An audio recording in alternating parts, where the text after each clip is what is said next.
Kebahagiaan sering dipersepsikan sebagai indikator bahwa hidup berjalan mulus. Namun fakta psikologi menunjukkan sebaliknya. Kebahagiaan yang berlebihan atau dipaksakan terkadang merupakan bentuk pelarian dari kenyataan atau tekanan yang tidak terselesaikan. Studi dalam bidang psikologi positif menunjukkan bahwa sebagian orang mengejar kesenangan instan untuk menghindari menghadapi masalah mendasar, sehingga kebahagiaan mereka bersifat sementara dan superficial.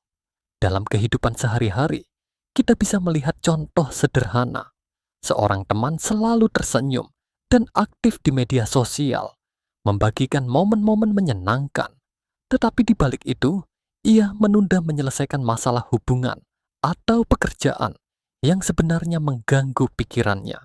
Ini menegaskan bahwa tampilan bahagia bukan selalu cerminan kondisi mental yang sehat, melainkan bisa menjadi mekanisme pelarian yang terselubung. Berikut 7 alasan psikologis mengapa kebahagiaan bisa jadi bentuk pelarian, bukan tanda hidupmu baik-baik saja. 1. Mengejar kebahagiaan instan menutupi masalah jangka panjang. Fokus pada hiburan atau kesenangan sesaat sering membuat seseorang menunda menghadapi konflik internal. Contohnya, seorang pekerja yang selalu pergi ke pesta atau menonton konten hiburan untuk menghindari stres dari pekerjaan yang menumpuk, sebenarnya menunda solusi terhadap masalah yang mendasar. Kebahagiaan instan ini seperti perban pada luka yang belum diobati. Dengan memahami bahwa kebahagiaan yang sehat membutuhkan keseimbangan, kita bisa mulai melihat kesenangan sebagai pelengkap, bukan pelarian. 2. Mengabaikan emosi negatif membentuk ketergantungan pada kesenangan. Orang yang menekan kesedihan atau kemarahan sering mencari aktivitas menyenangkan untuk menenangkan diri. Seorang mahasiswa yang selalu nongkrong dengan teman-teman untuk menghindari kecemasan akibat nilai rendah menunda refleksi diri yang sebenarnya penting. Ketergantungan ini membuat kebahagiaan menjadi alat pengalihan, bukan indikator kesejahteraan. Memahami pentingnya mengekspresikan emosi negatif membuat kita bisa memanfaatkan kesenangan dengan cara yang lebih sehat. 3. Media sosial memicu kebahagiaan.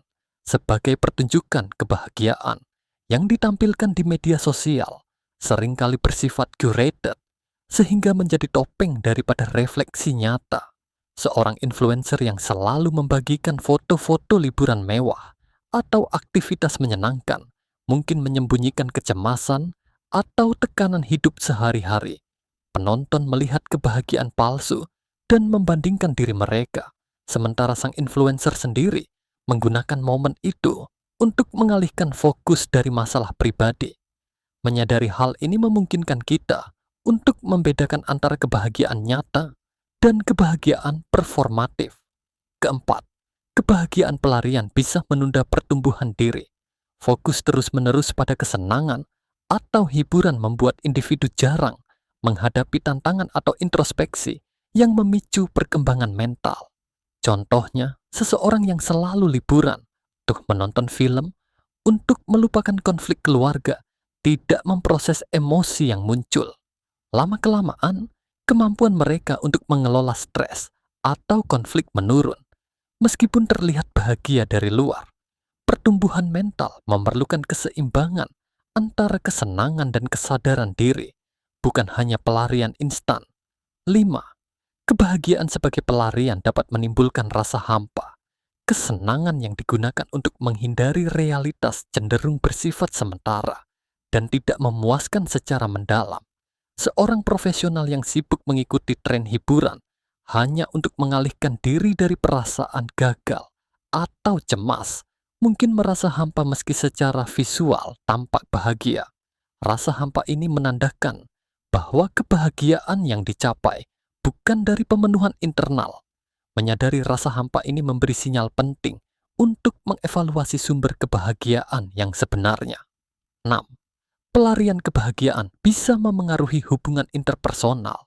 Fokus pada kesenangan diri sendiri terkadang membuat seseorang mengabaikan hubungan yang memerlukan perhatian dan kejujuran emosional. Misalnya, teman yang selalu beraktivitas menyenangkan untuk menghindari percakapan sulit dengan pasangan atau sahabat, akhirnya menciptakan jarak emosional. Kebahagiaan yang bersifat pelarian bisa merusak kualitas hubungan jangka panjang. Memahami hal ini penting agar kebahagiaan tidak menjadi alat untuk menghindari tanggung jawab sosial dan emosional. 7.